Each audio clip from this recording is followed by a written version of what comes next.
दोस्तों, आज आपको एक ब्राह्मण और सर्प की कथा सुनाऊंगा। किसी नगर में हरिदत्त नाम का एक ब्राह्मण निवास करता था। उसकी खेती साधारण ही थी, अतः अधिकांश समय वह खाली ही रहता था। एक बार ग्रीष्म ऋतु में वह इसी प्रकार अपने खेत पर वृक्ष की शीतल छाया में लेटा हुआ था। सोए सोए उसने अपने समीप ही सर्प का बिल देखा। उस पर सर्प फन फैलाए बैठा था। उसको देखकर वह ब्राह्मण विचार करने लगा कि होन्हो, यही मेरे क्षेत्र का देवता है और एवं मैंने कभी इसकी पूजा नहीं की, अतः मैं आज अवश्य इसकी पूजा करूंगा।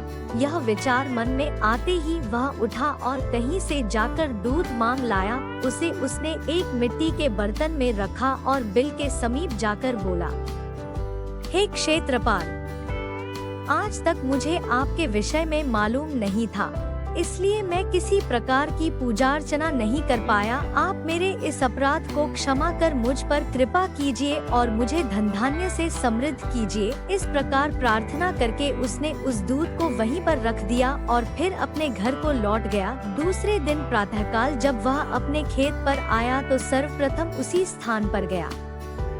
वहाँ उसने देखा कि जिस बर्तन में उसने दूध रखा था उसमें एक स्वर्ण मुद्रा रखी हुई है। उसने उस मुद्रा को उठाकर रख लिया। उस दिन भी उसने उसी प्रकार सर्प की पूजा की और उसके लिए दूध रखकर चला गया। अगले दिन प्रातःकाल उसको फिर एक स्वर्ण मुद्रा मिली। इस प्रकार अब नित्य वह पूजा करता और अगले दिन उसको एक स्वर्ण मुद्रा मिल जाया करती थी।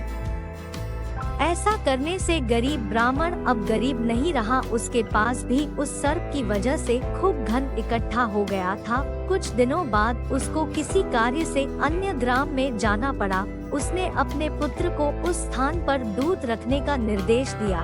तदनुसार उस दिन उसका पुत्र गया और वहाँ दूध रख आया। दूसरे दिन जब वह पुनः दूध रखने के लिए गया तो देखा कि वहाँ स्वर्ण मुद्रा रखी हुई है।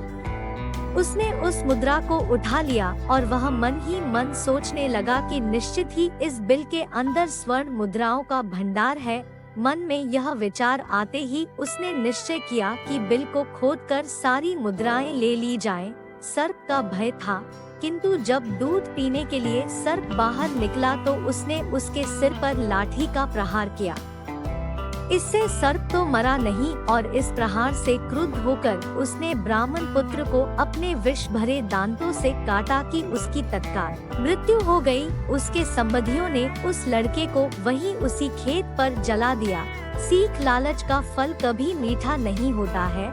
लालच मनुष्य के अंत की पहली सीढ़ी होती है, इसलिए हमें लालच से बचना चाहिए।